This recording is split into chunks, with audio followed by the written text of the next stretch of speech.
புரியுது சார். ஒரு பொண்ணு வந்து எனக்கு க்ளோஸ் ஃப்ரெண்டாக இருக்கா. அவளை நான் லவ் பண்ணுறேன். கடைசி வரைக்கும் அவகிட்ட நான் ப்ரப்போஸ் பண்ணவே இல்லை. அவள் என்னை பிரிஞ்சு போகிறப்போ இருக்கிற சிச்சுவேஷனை நான் நடிச்சு காட்டேன். அப்படி தானே சார்? இந்த பாருங்கள் சார், பண்ணி காட்டுறேன் சார். ஒரு சான்ஸ் கொடுத்துருவீங்கள? அவள் என்கிட்ட வந்தா, நீ லவ் பண்ணுறியான்னு கேட்டா. நான் இல்லைன்னு சொன்னேன். ஏன் லவ் பண்ண வேண்டியது தானே சொன்னேன். நான் சொன்னேன், என்னால் முடியாது, அதில் எந்த கேரண்டியும் இல்லைன்னு சொன்னேன்.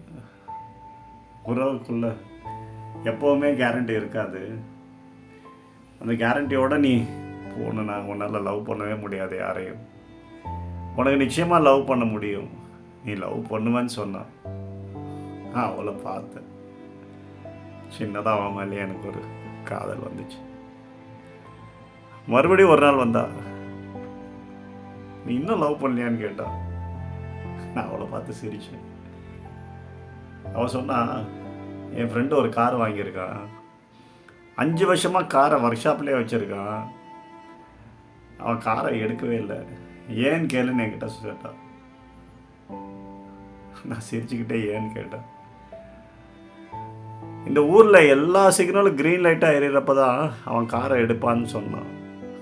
எனக்கு அவன் பெரிய முட்டாள்னு நான் சொன்னேன்.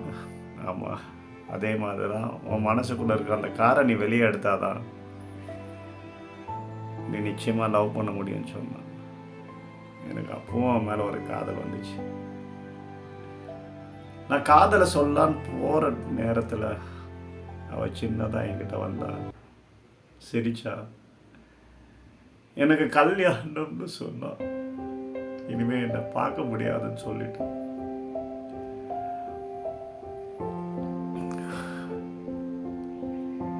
எனக்கு கோவம் இல்லை, வலி பயங்கரமா வலிக்குது. என்னை இப்படி விட்டுட்டு போயிட்டால நான் யாருக்கிட்ட போய் சொல்லுவேன்? என் காதல் எனக்குள்ள மட்டும்தான் இருக்கு. அந்த காதல் என்னை கொலையா கொல்லுது.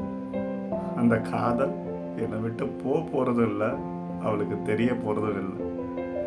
ஆனா எனக்கு மட்டும்தான் வலிக்குது. என்னோட காதல் சேர்த்து இதோட 10 வருஷமாச்சு.